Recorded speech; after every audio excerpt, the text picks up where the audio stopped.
untuk menghindari aset dari inflasi, keuntungan masa depan, dan mendorong roda perekonomian agar terus berjalan. Preview.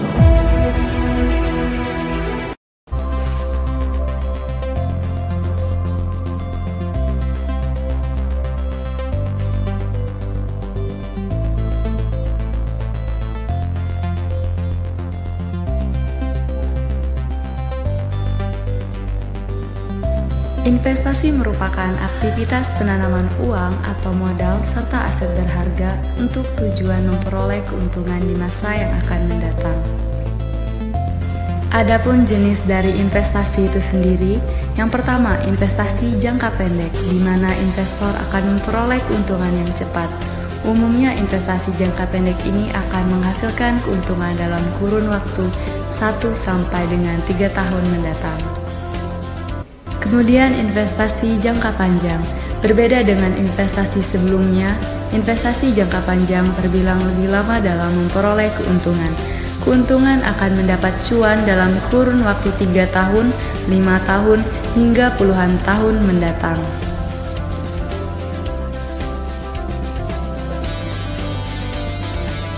Kemudian mengenai ragam investasi. Yang pertama ada aset real, di mana aset ini merupakan aset fisik atau aset yang berwujud.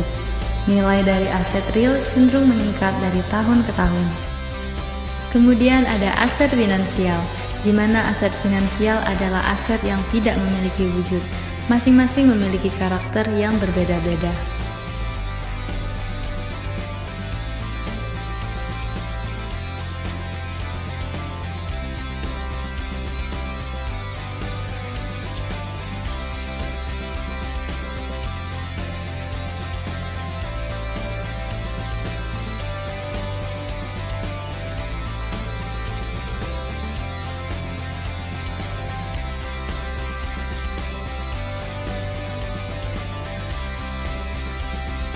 Selanjutnya mengenai obligasi, di mana obligasi merupakan bentuk penanaman modal dengan cara memberikan pinjaman kepada penerbit, baik pemerintah maupun perusahaan, melalui surat perjanjian utang yang biasa kita sebut sebagai obligasi.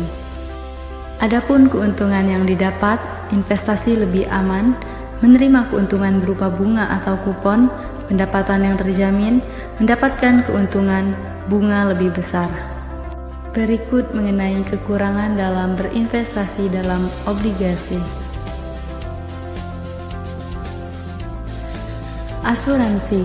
Asuransi merupakan sebuah mekanisme perlindungan terhadap pihak tertanggung apabila mengalami risiko di masa yang akan datang, di mana pihak tertanggung akan membayar premi guna mendapatkan ganti rugi dari pihak penanggung.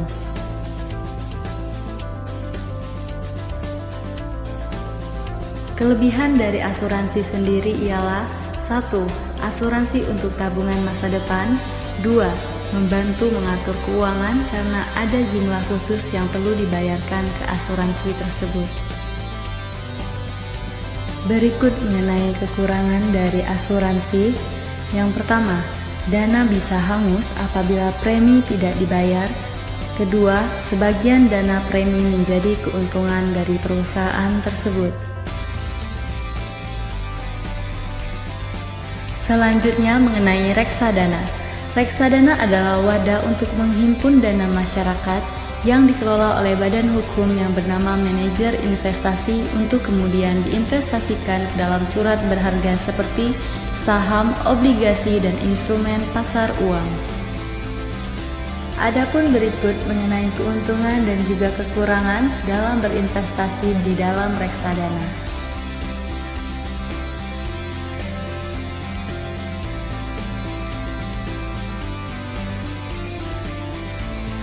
Selanjutnya mengenai tanah.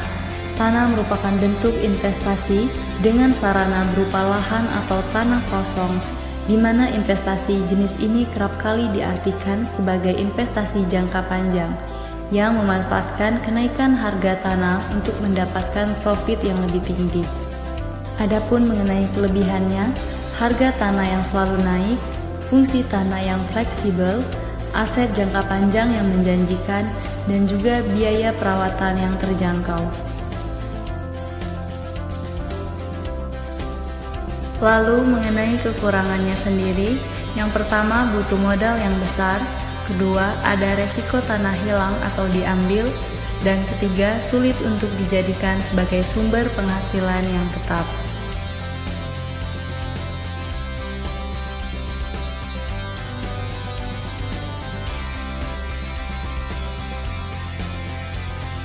Kemudian mengenai emas. Investasi emas merupakan cara menambah harta atau kekayaan yang dapat diuangkan dalam jangka waktu tertentu.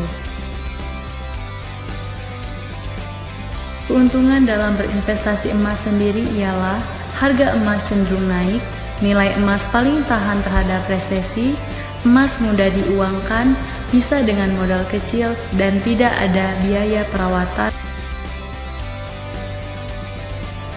Kekurangan dalam berinvestasi emas, yang pertama nilai spread yang tinggi, resiko kehilangan, kenaikan harga yang lambat, keuntungan relatif kecil, dan dampaknya kecil terhadap ekonomi real.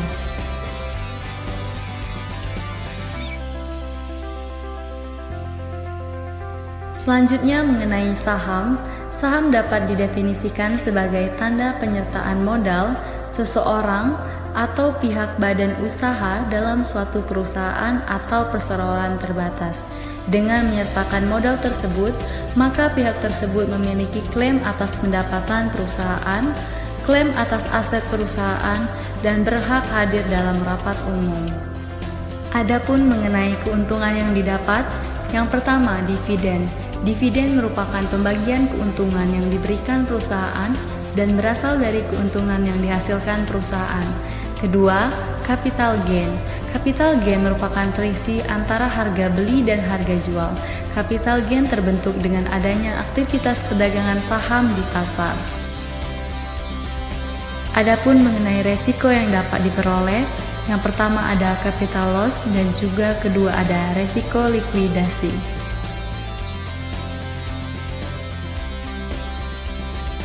Berikut mengenai tips dalam berinvestasi secara aman. Yang pertama, kenali profil investasi diri, karena setiap orang punya tujuan investasi yang berbeda-beda. Kedua, pilih jenis dan produk sesuai dengan kebutuhan masing-masing. Ketiga, perhatikan aspek legalitasnya, pastikan sesuai dengan bidang usahanya. Keempat, pahami siapa regulatornya. Dan kelima, baca dengan seksama ketentuan yang telah ditetapkan. Kedamaian finansial bukanlah perolehan barang. Hal tersebut merupakan cara kita belajar untuk hidup dengan lebih sedikit daripada yang kamu hasilkan, sehingga kamu dapat mengembalikan uang dan memiliki uang untuk diinvestasikan. Ketika kamu berinvestasi, kamu membeli satu hari di mana kamu tidak perlu bekerja.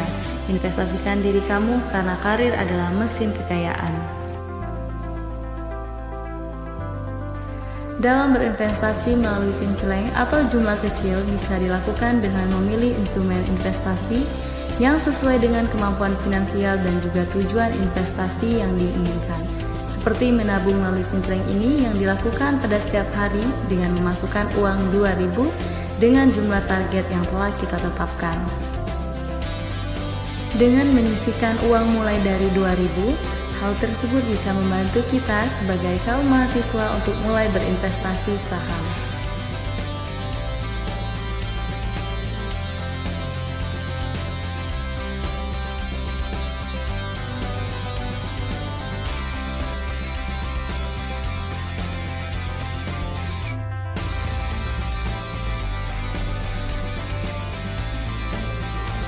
Hasilkanlah sebanyak yang kamu bisa, hemat sebanyak yang kamu bisa, investasikan sebanyak yang kamu bisa, dan berikan sebanyak yang kamu bisa. Mari berinvestasi!